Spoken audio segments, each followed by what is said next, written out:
I was 21 years old and alone in a kayak in Hawaii. In 5 seconds, I'd be staring at the bow of a massive tour boat about to be crushed or pulled under by its propellers. This is the story of how I should have died. But before I tell you what happened next, let me ask you something. Have you ever had a moment where you absolutely knew, that you shouldn't be alive? Where the odds were so stacked against you, your survival didn't make sense?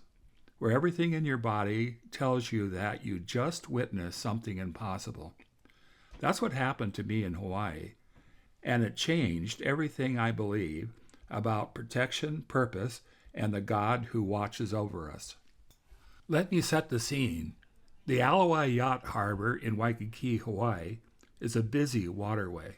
It connects to the ocean, so you've got everything from small pleasure boats to massive tour vessels cruising through.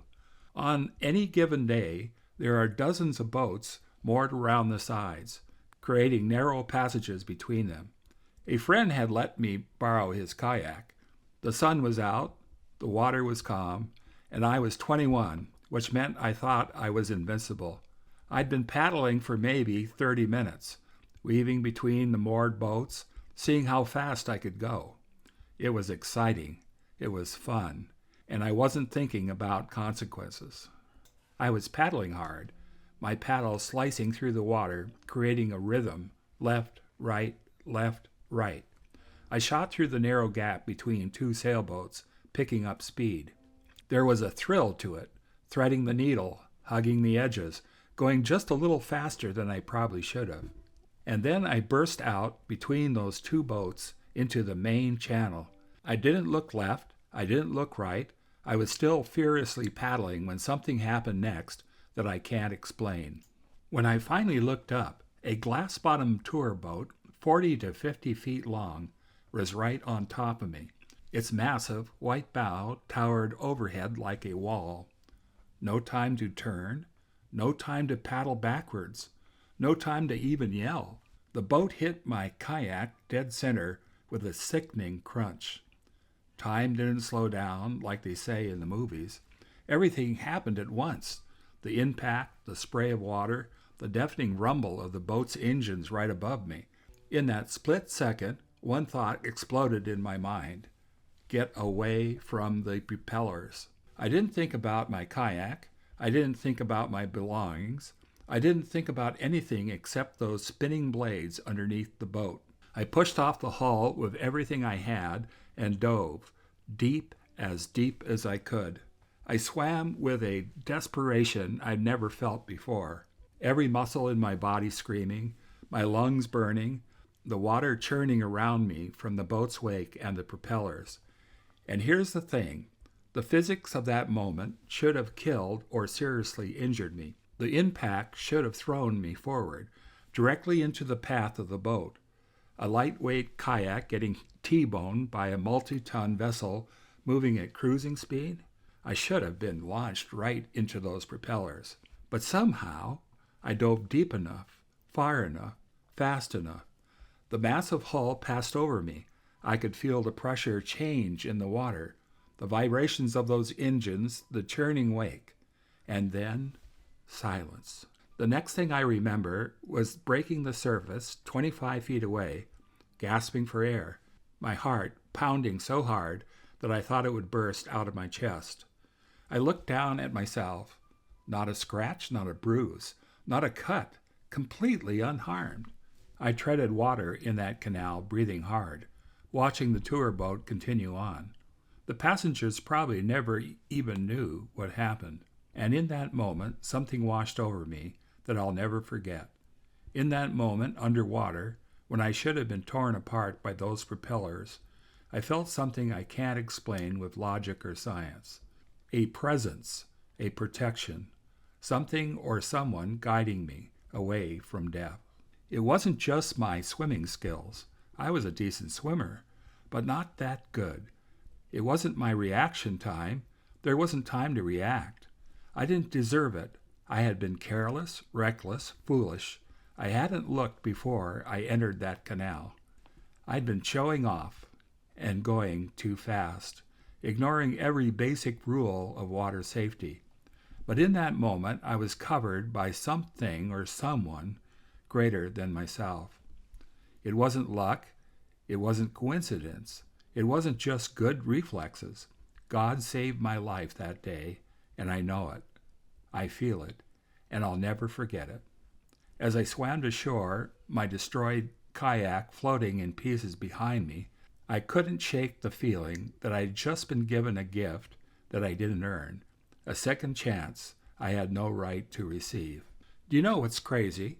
I was so focused on having fun, on the thrill of speed, on my own enjoyment, that I never looked up.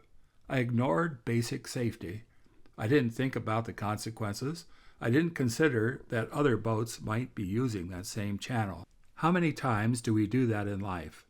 We barrel forward, chasing our own plans, our own pleasure, our own ambitions, never looking up until the danger is right on top of us, never considering the risk, never thinking we need help or protection. We think we're in control. We think we've got it all figured out. We think we're invincible until we're not. But even in our recklessness, someone is watching, someone is protecting, someone loves us more than we deserve. Maybe you've had moments like that, times when you look back and think, how am I still here? A car accident that almost happened. You swerved just at the right moment. A medical crisis that resolved in a way doctors can't explain. A dangerous situation you somehow escaped when everything said you shouldn't have. A relationship that could have destroyed you but didn't. A financial disaster that somehow turned around. A moment when you were at the end of your rope and something or someone pulled you back. We call it luck. We call it coincidence. We call it good timing. We brush it off and move on. But what if it's more than that? What if someone intervened? What if someone saw you in that moment and reached down and said, "Not yet, not today, I have plans for you"? What if you're still here because there's a purpose in your life, something you're meant to do, someone you're meant to help, a story you're meant to tell? That's what grace is, getting what we don't deserve, receiving mercy when we've been reckless, being loved when we haven't earned it. In that moment, underwater, I didn't cry out to God. I didn't have time to pray. I didn't make any promises or bargains, but He was there anyway, and He's there for you too. In your close calls, in your near misses, in your moments of desperation, whether you acknowledge it or not, whether you believe it or not, He's there. I pulled myself out of that water a different person than the one who'd gotten into that kayak an hour earlier. I don't kayak anymore. I'm too old for that kind of thing right now. But I still love the water, and I still go to the ocean. I still feel drawn to it. But I live differently because of what happened that day. I pay attention now. I look before I leap. I respect the dangers I used to ignore. I don't assume I'm invincible. I don't take my safety or my life for granted. Every morning I wake up, I remember, this is borrowed time. This is a gift. I wasn't supposed to be here, but I am. And that changes how you approach everything. Your relationships, your work, your faith, your purpose. When you realize you're living on bonus time, you stop wasting it on things that don't matter. You stop sweating the small stuff. You start asking bigger questions. Why am I here? What am I supposed to do with this second chance? So here's my challenge to you. Think about your close calls. Think about your near misses. Think about the times you should have been done for but somehow weren't. Don't brush them off as coincidence. Don't say, I just got lucky, and move on.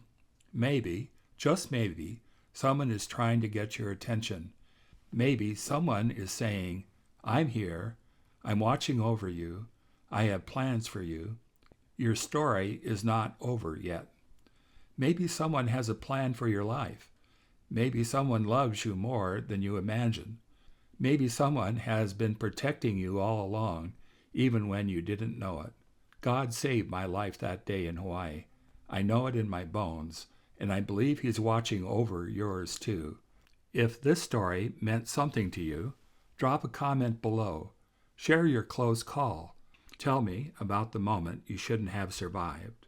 And if you want more stories like this, stories of faith, protection, and purpose, hit the subscribe button. Until then, stay safe, look up, and remember, you're here for a reason.